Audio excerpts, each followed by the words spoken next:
Alors, bienvenue. Je me nomme Pierre Brisson, je suis membre du collectif Réinfo COVID Québec, dont vous voyez la bannière derrière moi. Nous sommes un collectif qui réunit des médecins, mais des professionnels de la santé de tout ordre aussi, de même que des citoyens. Et on est réunis autour de l'idée d'une politique sanitaire qui soit plus juste et proportionnée au Québec. Dans les actions qu'on fait depuis le début de notre création en juin dernier, on s'est donné le mandat de permettre de créer des lieux, des espaces où ces professionnels-là puissent se retrouver et prendre la parole. À une époque où, comme chacun le sait, il est difficile de prendre la parole dans l'espace public où il y a un narratif, on pourrait dire, qui domine. Et quand cette prise de parole-là aboutit à des actions, bien, on soutient et on accompagne les gens dans cette action. C'est exactement ce qui se passe ce matin. Alors, il faut bien être clair, Info COVID n'impose pas une pensée ou une idéologie. Les gens qui sont ici ne défendent pas notre position. C'est tout simplement qu'ils ont décidé de passer à l'action. Donc, vous avez ici des professionnels de la santé, majoritairement des médecins, qui, suite à des rencontres de partage entre eux, ont décidé de prendre une prise de parole publique.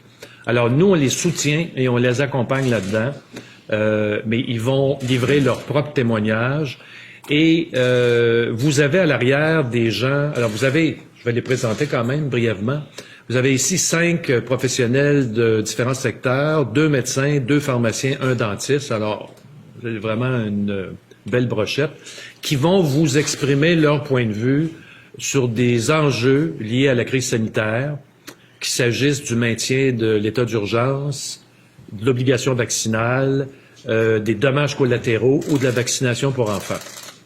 À l'arrière, on a une aide d'honneur qui sont des collègues médecins qui sont venus en solidarité d'appui aux gestes de leurs collègues qui prennent la parole. Ce qui ne veut pas dire que tous les propos que les gens vont dire ici, ils les font leurs. Comprenez? Donc, tout le monde ici vient de son propre chef livrer son message et Réinfo COVID les appuie dans sa mission. Alors voilà, j'aimerais dire que ça devrait durer à peu près une vingtaine de minutes. Là, il ne s'agit pas de faire des conférences trop longues. Et après ça, il y aura un modérateur de notre équipe qui viendra prendre les questions de la salle. Comme vous en apercevez, ceci est filmé et va donner lieu à une web diffusion dans les prochains jours sur toutes les plateformes qui voudront bien le relayer. Alors, je vais être obligé de prendre le micro, hein. Je fais le signe pour les gens d'en arrière, là. Docteur Stanojlovic, je travaille en Autun, en Estrie. Docteur Tamri, donc médecin de famille nouvellement diplômé. Docteur Daniel Fisch, Estrie, vieillement diplômé. Michel Limoges, médecin de famille en GMF à Montréal.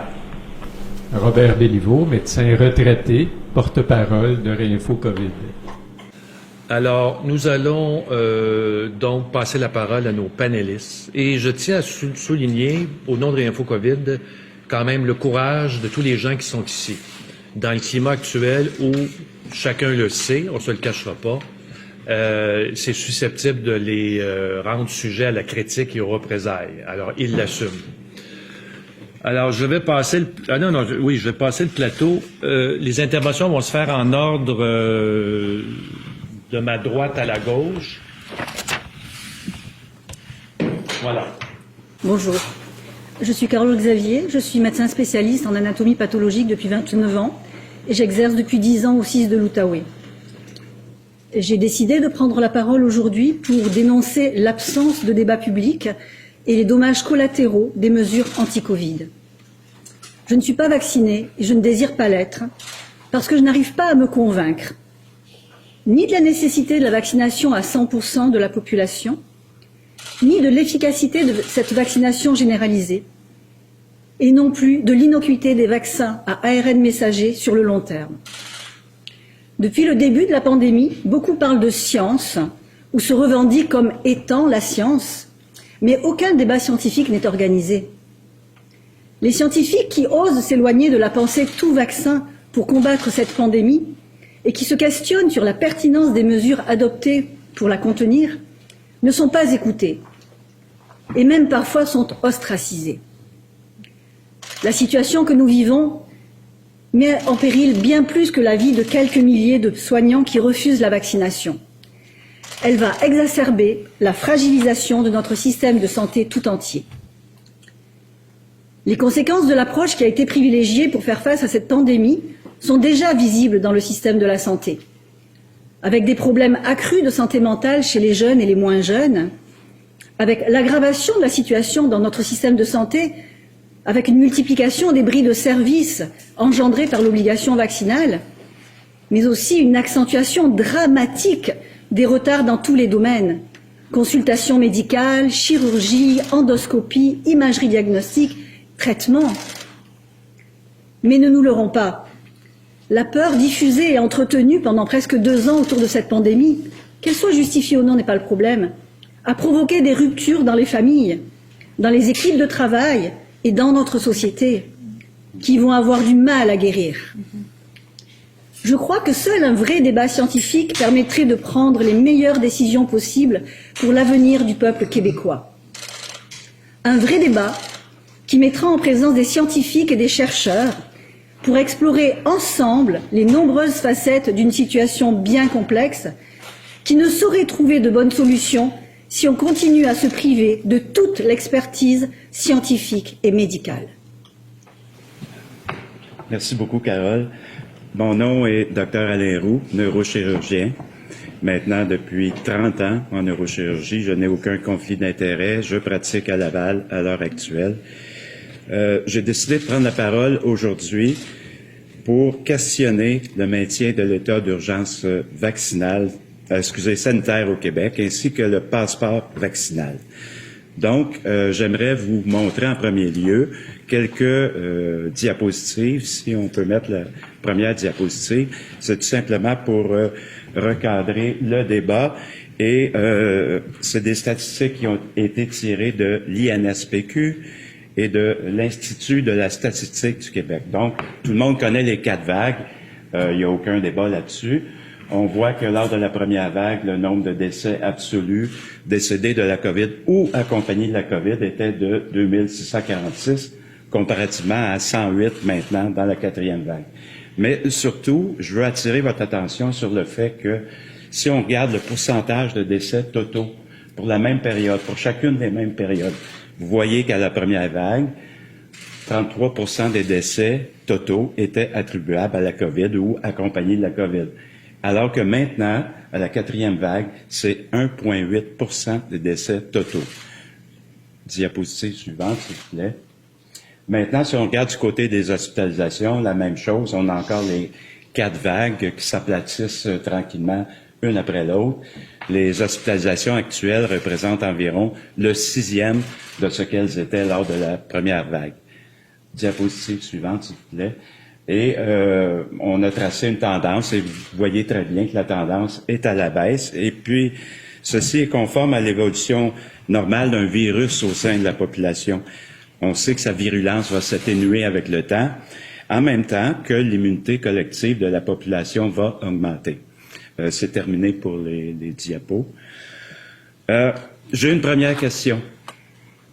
Pourquoi le Québec, vous venez de voir là, les statistiques, pourquoi le Québec est-il encore en état d'urgence sanitaire alors que la courbe est maintenant tout à fait aplatie, comme le docteur Arruda le souhaitait l'an dernier? En fait, je me questionne quelles sont les justifications scientifiques pour maintenir l'état d'urgence en l'absence d'une situation sanitaire critique, alors qu'elle était plutôt critique l'an dernier, au mois de mars-avril. C'est bien difficile à comprendre et j'aimerais avoir des explications.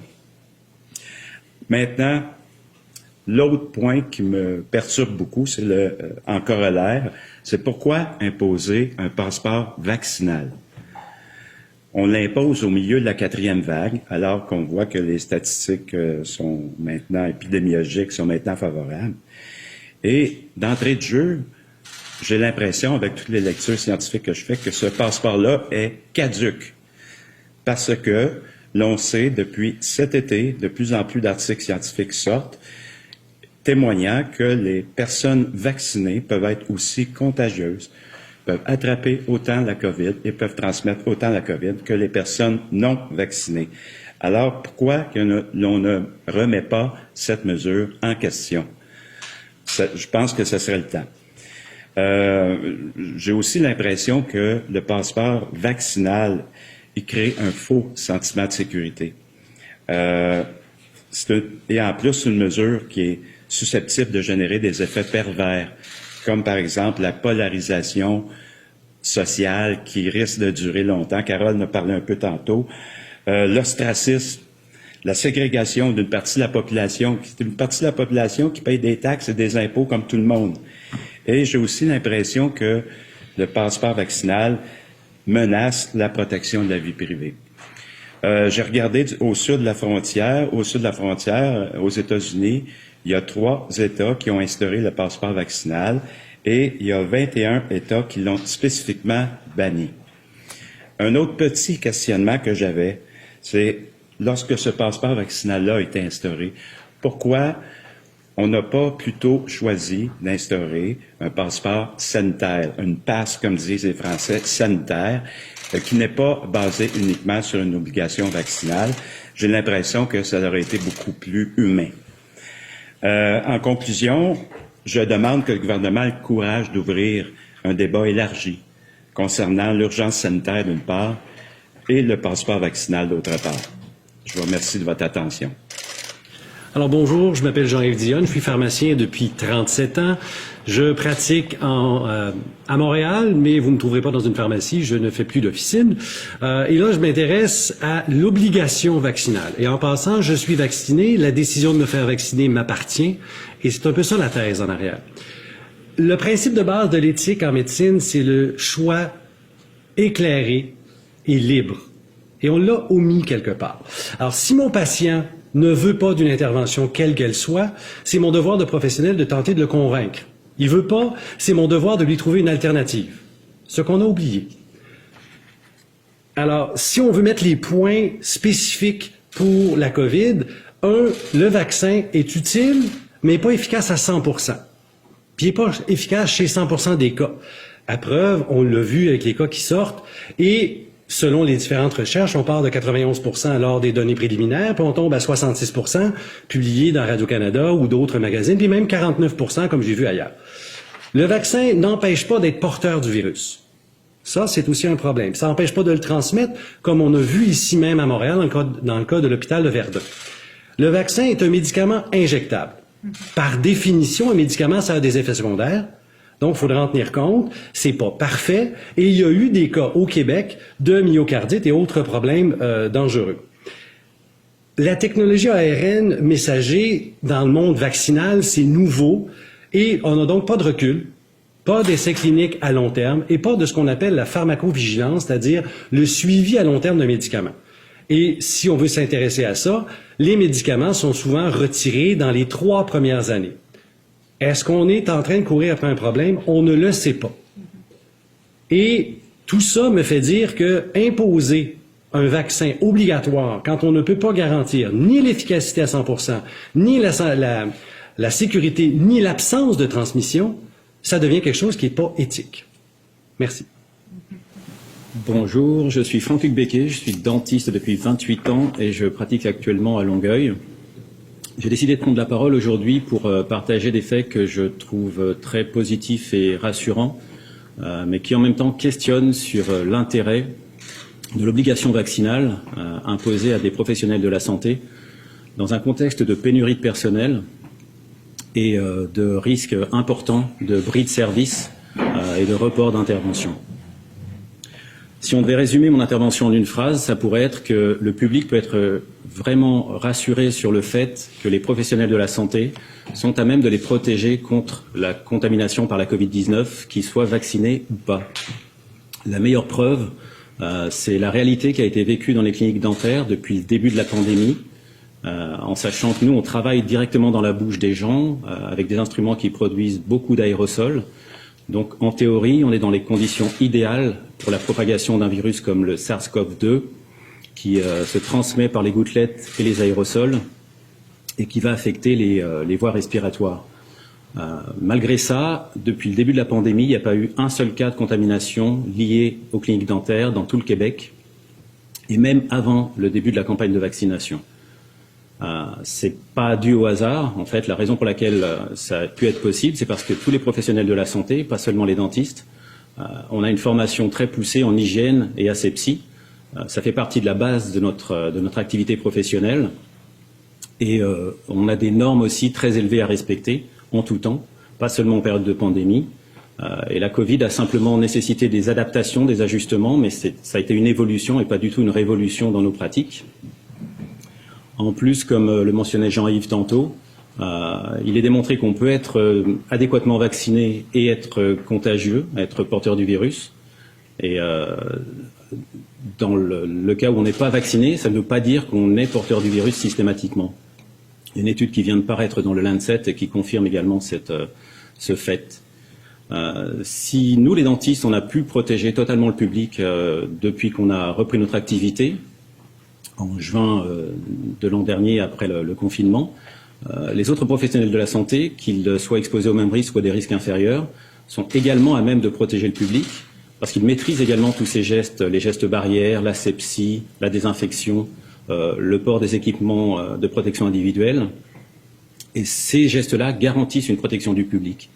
La vaccination a beaucoup d'avantages, elle a ses intérêts, elle a ses indications, mais on peut être vacciné et être contagieux. En outre, le fait d'imposer la vaccination est contraire à deux principes fondamentaux de la médecine, qui sont le droit au consentement libre et éclairé, et également le droit au refus de traitement. Donc mon interrogation, c'est quelle est la base scientifique pour imposer cette vaccination? Et y a-t-il véritablement un intérêt à l'imposer, encore une fois, dans un contexte où on a déjà des pénuries au niveau du personnel, on a des interventions chirurgicales qui sont reportées. Ça avait commencé avant la Covid, mais la situation de pandémie a aggravé ce problème-là au Québec. Qu'est-ce qui est vraiment dans l'intérêt du public? Merci.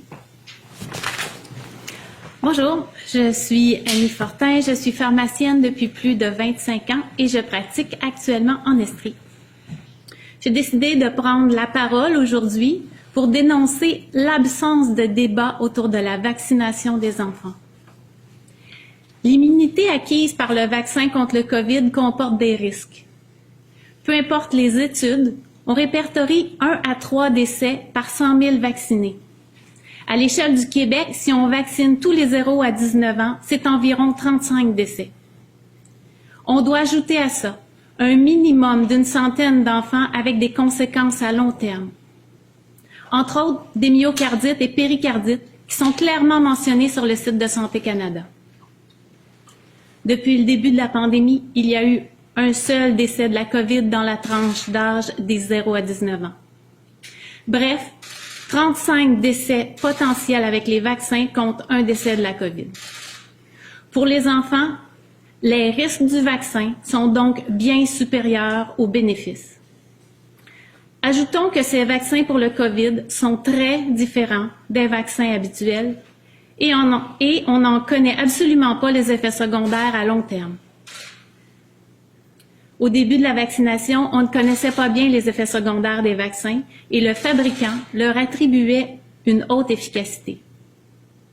Mais maintenant que c'est de plus en plus clair qu'il y a plusieurs effets secondaires graves avec les vaccins et que l'efficacité de ces vaccins contre la contamination est mitigée, pourquoi faire courir ce risque-là à nos enfants alors qu'ils ne sont nullement menacés par la maladie et qu'en plus, on empêche qu'ils développent une immunité naturelle à long terme? L'immunité naturelle développée par le contact d'une maladie est toujours bien plus profonde.